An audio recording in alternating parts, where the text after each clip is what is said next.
Bonsoir à tous. Je vais parler de la précarité aujourd'hui au Maroc. Je vais parler aujourd'hui, de la précarité aujourd'hui au Maroc. Le sujet est central parce que la carte sociale évolue sans cesse. Et on a des difficultés à identifier à quelle catégorie sociale nous avons affaire. Avant, il y avait dans le discours politique, de gauche comme de droite, il y avait des expressions qui revenaient régulièrement. Les démunis, les couches peu aisées, les pauvres. Mais il y avait aussi le langage marxiste, le prolétariat, le lumpenprolétariat, la classe ouvrière, etc.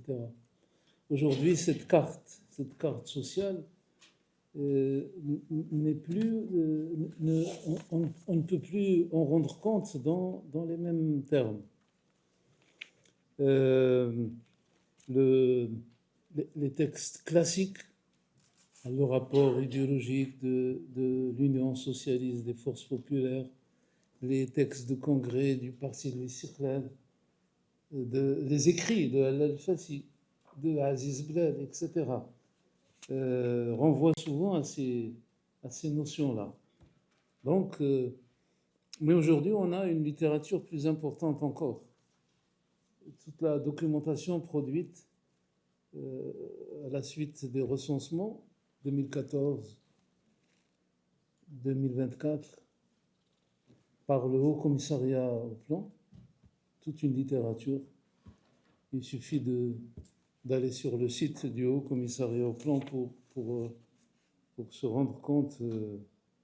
Donc il y a qui sont les précaires et que signifie la précarité aujourd'hui au Maroc.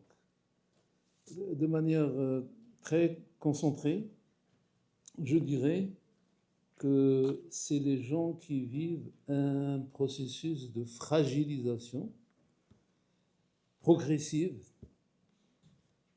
Ils se situent dans une zone intermédiaire entre ceux qui sont, j'allais dire, presque intégrés, et ceux qui vivent une situation d'exclusion sociale. C'est pas le lumpen, mais c'est pas non plus dans la stratification des classes moyennes.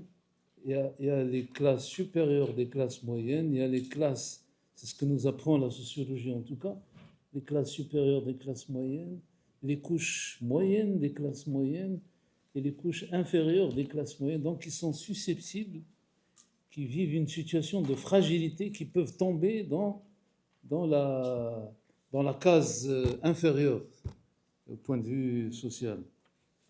Donc, et dans la littérature des sciences sociales marocaines, deux éléments sont mis en relief. Deux dimensions fondamentales sont mises en relief. La dimension objective, c'est-à-dire ce que ne peut pas se payer quelqu'un qui fait partie de la classe précaire, de la catégorie précaire. J'utilise par réflexe, j'ai utilisé le terme classe, mais il faudrait plus dire ici catégorie. Je me trahis un peu, mais alors des privations matérielles mesurables. Le revenu, ça c'est la dimension objective.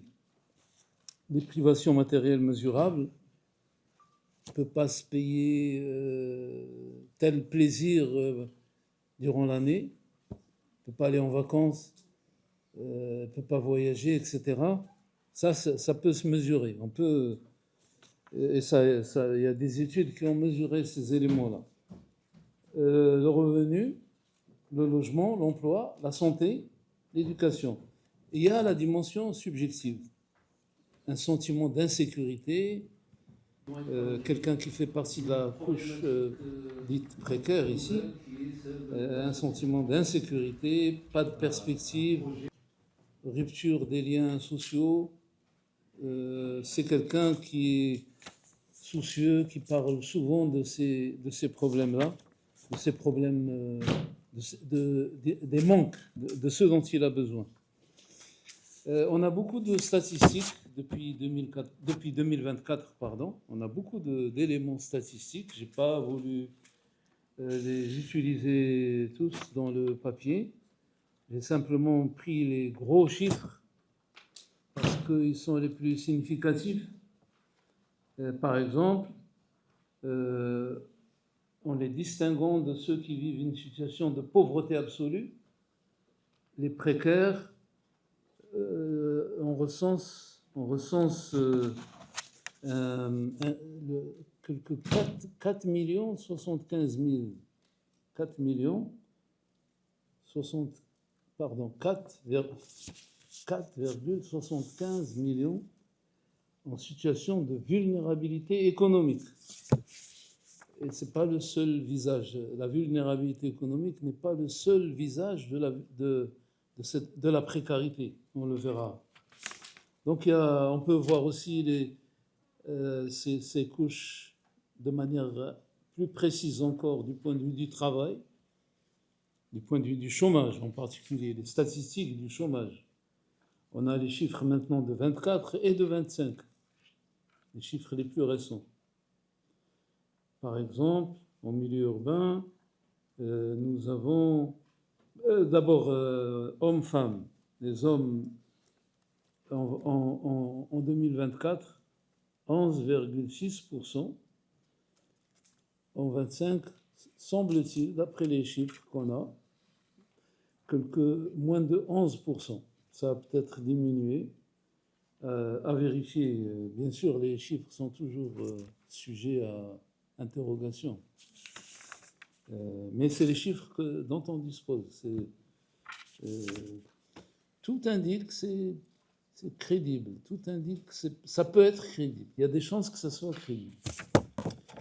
D'autres indicateurs complètent les réalités de la précarité. Le volume du chômage national, 1 600 000. 1 600 000 à peu près. Les chômeurs de longue durée, plus d'1 an sans emploi. La durée moyenne du chômage, c'est de 3 mois. Les gens se débrouillent. Le livre de Mernissi, les Haïts se débrouillent, les Haïts se débrouillent. Vous connaissez le volume du sous-emploi, 1 190 000. Le taux d'activité féminin, 17,5%, alors que pour les hommes, c'est 66,4%. La part des actifs sans diplôme, entre 46 et 48%, etc. Je ne vais pas... Alors, il y a une histoire de ce processus au Maroc. Au lendemain de l'indépendance, première période, de 56 jusqu'à 80. De l'indépendance jusqu'à 80. Comment s'est installée la précarité? Bien sûr, il y avait de la précarité avant. Ça, c'est la préhistoire de la précarité. Mais moi, je commence avec l'histoire de la précarité. Dépendance de l'agriculture. Le secteur industriel est embryonnaire. Il y a l'exode massif vers les villes. L'absence d'offres d'emploi. En tout cas, l'emploi formel. Il n'y a pas d'offre d'emploi suffisante. Les premiers bidonvilles. Certes, certains bidonvilles fameux, célèbres dans l'histoire du mouvement national, préexistaient, mais ça s'est accéléré après 1956. etc. Donc, pour aller plus vite, ça c'est la première période. La deuxième période, elle va de 80 à 90. C'est une période cruciale. C'est là où ça va devenir rigide.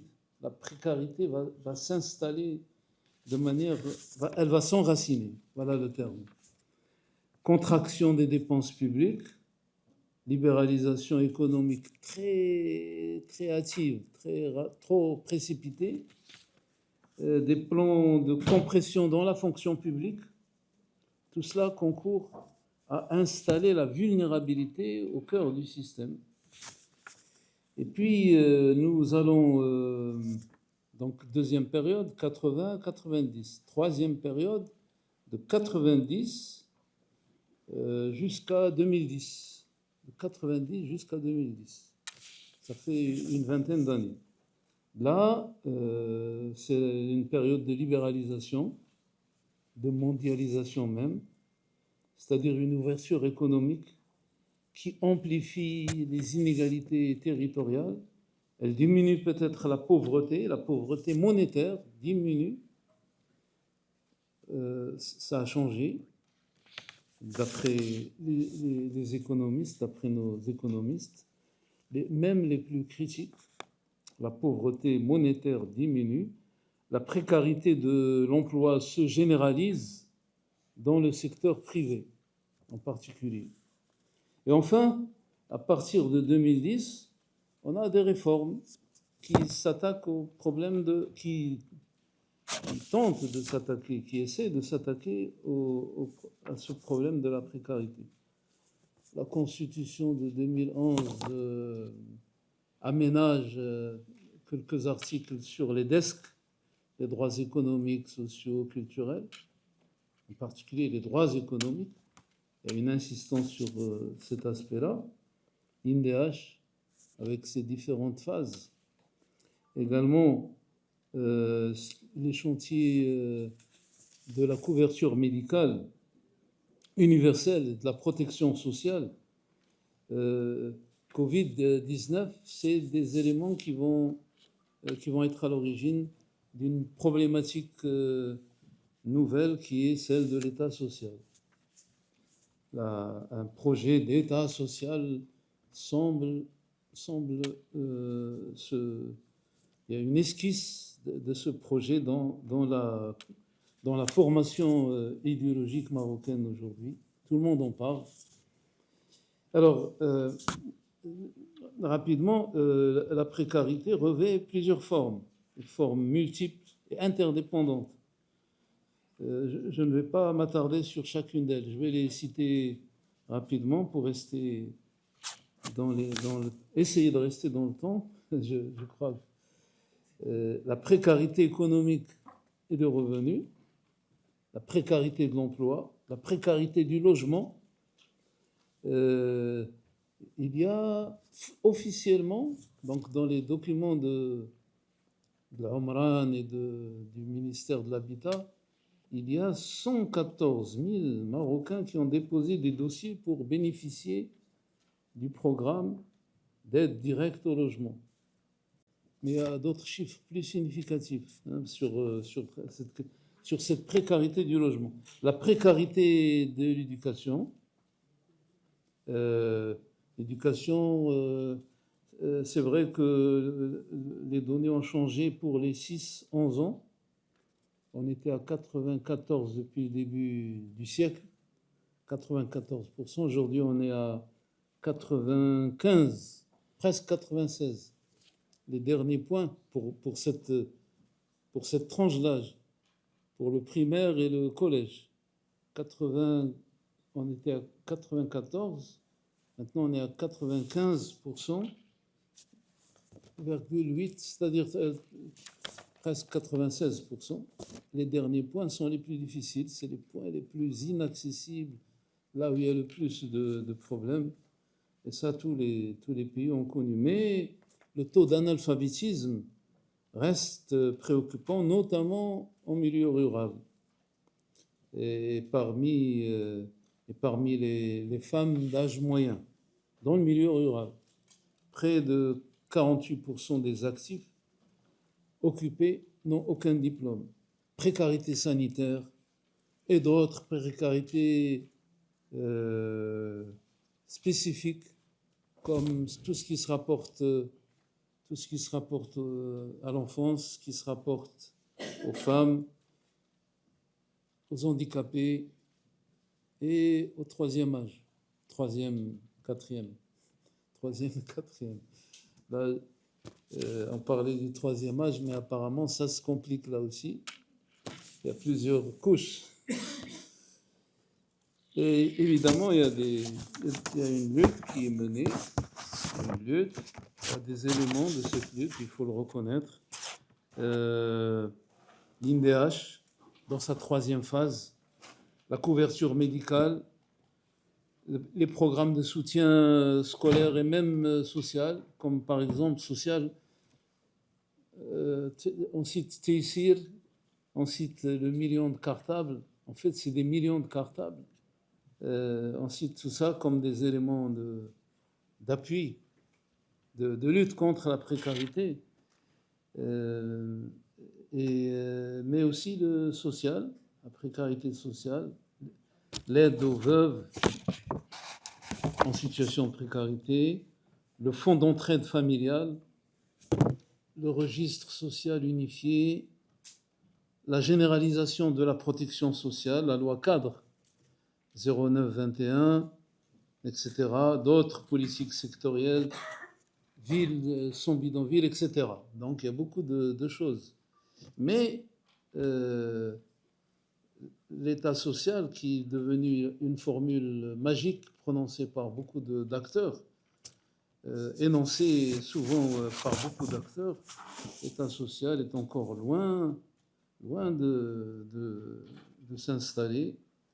Une rupture, une vraie rupture avec la précarité demande encore plus d'efforts, beaucoup plus d'efforts, un effort plus massif.